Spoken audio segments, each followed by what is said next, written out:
Just last year, we heard how a legendary Kannada actor Puneet Rajkumar succumbed to a heart attack. He started feeling uneasy during his morning workouts. And not just that, following this news, there are so many similar instances that we must have read or heard so far. Like the heartbreaking news about actor Siddharth Shukla, comedian Raju Srivastava, and the great singer KK, who also succumbed to a heart attack during one of his performances. And just recently, we heard the news about Sushmita Sen having a heart attack and had to get a bypass surgery done. What was most alarming was to hear a 14-year-old teen suffer from cardiac arrest while he was playing cricket.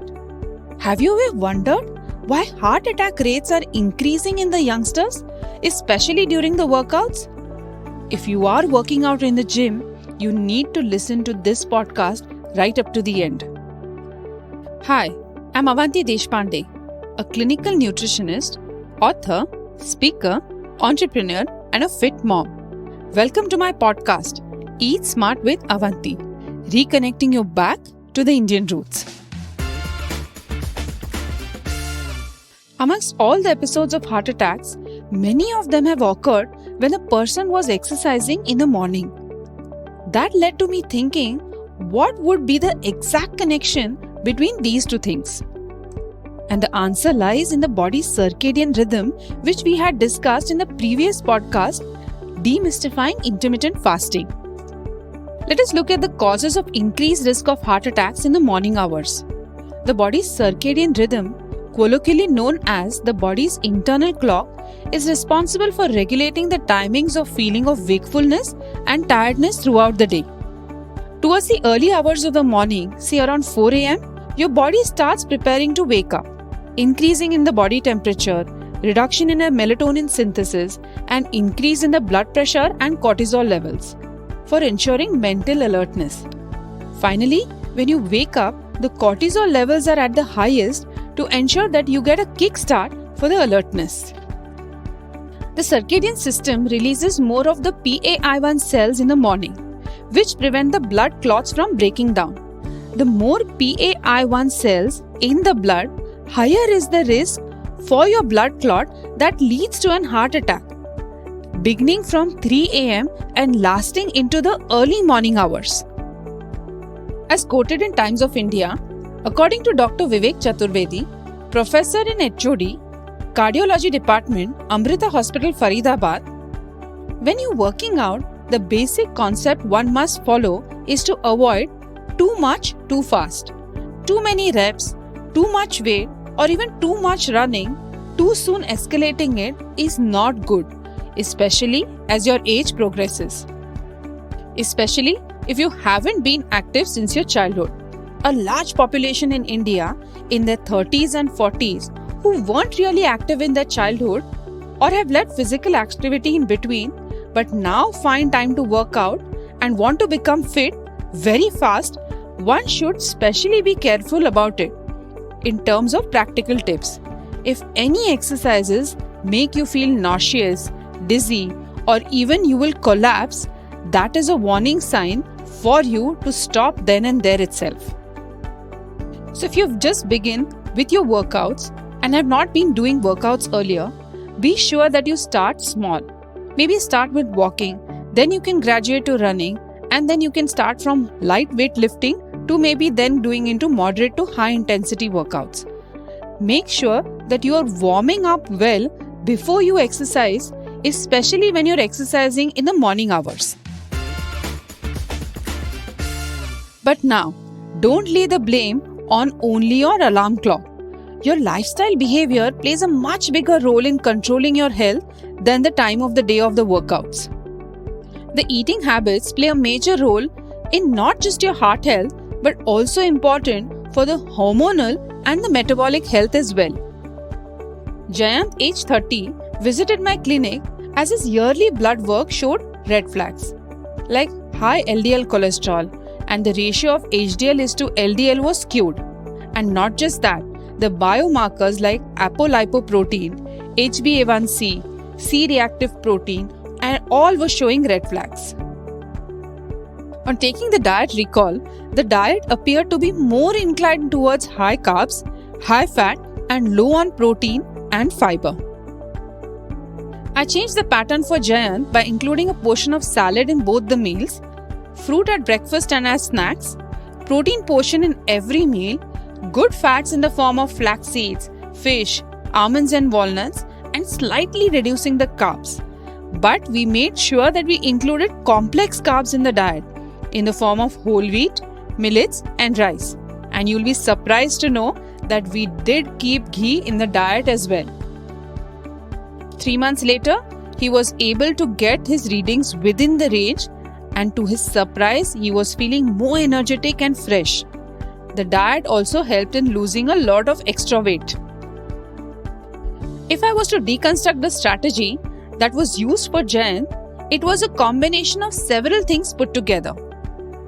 Like point number 1, including salads in both the meals and 2 fruits in the day, we got dual advantage. First, the color of the fruits and the vegetables are rich in phytonutrients, which are potential antioxidants. These will help to remove the oxidants. Now, these oxidants increase the cholesterol as well as they cause inflammation, which eventually weakens the heart. Secondly, fruits and vegetables are high in insoluble fiber. They increase the bulk of the food, which helps in clearing the bowels, keep the food in the gut for a longer period of time so that the absorption of nutrients is better. Along with this, it will also help to improve the gut bacteria. Fruits and vegetables like apples, berries, citrus fruits also contain soluble fiber, which lowers the bad cholesterol. The second thing that we did was including good fats in the diet. Good fats present in the seeds like flax seeds, pumpkin seeds, melon seeds, nuts like almonds and walnuts, and fatty fish like sardines and herring are high in omega-3 fatty acids, protein, and fiber. They help in lowering the risk of heart disease, improve the good cholesterol, helping in the blood sugar control and reducing inflammation. The third thing that we did was following the healthy plate method. By doing this, you can ensure that all the food groups are included in the diet, and this ensures that the carbs is not on the higher side ultimately. And the fourth thing is to include the complex carbohydrates. Complex carbohydrates are the carbs that are high in starch and fiber and take a longer time to digest and release the sugars. These are also rich in insoluble fiber, and grains like oats are high in soluble fiber, which gives an added benefit for lowering the bad cholesterol. Lifestyle change is not just about the diet, but it's a combination of the right diet along with good sleep, being active, and also being able to manage day-to-day stress well. Sound sleep is underrated, especially in the young adults, and it's high time that youngsters do consider themselves vulnerable. There is less focus on sleep hygiene and also the quality of sleep, especially in the youngsters. Sleep is an essential time for the body to recuperate. During the non-rapid eye movement, also known as NREM, sleep stages, the heart rate slows, the blood pressure drops, and the breathing stabilizes. These changes reduce the stress on the heart, allowing it to recover from the strain that occurs during the waking hours. During normal sleep, your blood pressure goes down. Having sleep problems means that the blood pressure stays higher for a longer period of time. Higher the blood pressure is one of the leading risks for heart disease and stroke. So ensure that you're getting a sound sleep for at least 6 to 8 hours if you wish to have an effective exercise, and that results in a healthy heart. Now let's look at workouts, when it should be done and how much of workout should be done. Benefits of exercise are tremendous, including improvement in the feel-good hormones, fat burning, detoxifying the body, and better sugar control. The time of the day is very important though. As we look at the body's circadian rhythm, when we wake up in the morning, the sleep hormone melatonin is plummeting, and there is a rise in the blood pressure and cortisol levels. At such times, If you suddenly begin with a heavy workout, the body does not adjust to this change, which can lead to the chances of having a stroke. Of course, adding factors would be unhealthy food habits, stress, and lack of sleep. Studies have indicated that based on circadian rhythm, the best time of workout is post 9 am. If you wake up at 6 am in the morning and then afternoon or early evening. But if you are a morning person and would love to finish the workouts in the early hour of the day, it is best to warm the body first with good stretches, do light warm-up run or a slow jog, and then do indulge into heavy workouts. Now let's look at stress, which is considered one of the silent killers. Researchers from the Harvard University suggest stress could be an important risk as much as smoking and high blood pressure.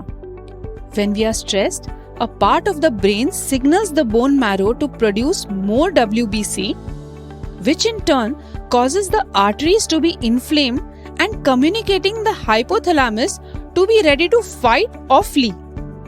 Constant low-grade inflammation is a cause of stroke, high blood pressure, diabetes, and many more metabolic disorders.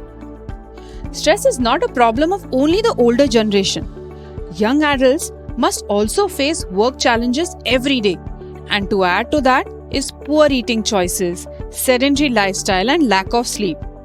All this has a domino effect which can further weaken the heart. According to Dr. Barry, President of American Psychological Association 2015, mentioned the following ways to manage stress. Identify what's causing the stress and take action. Build strong, positive relationships. Connect with support friends and family members when you're having a difficult time. Get regular exercise. Eat nourishing food and practice in activities you enjoy. Stay focused on the positive and avoid the negative energy. Avoid drugs and alcohol. Rest your mind.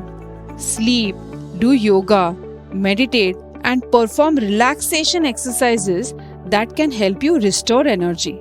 And finally, get help from a psychologist when you feel that you're overwhelmed.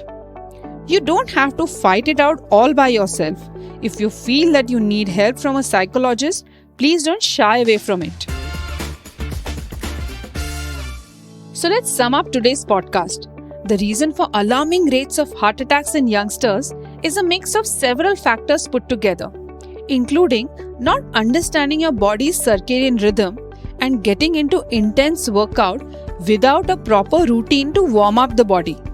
Not just that, you need to get your blood work done regularly to see that you can save the trouble. Following a regular diet is also as important as understanding the body's circadian rhythm. Ensuring that you get a good night's sleep, and finally, the most important thing is managing stress, of course.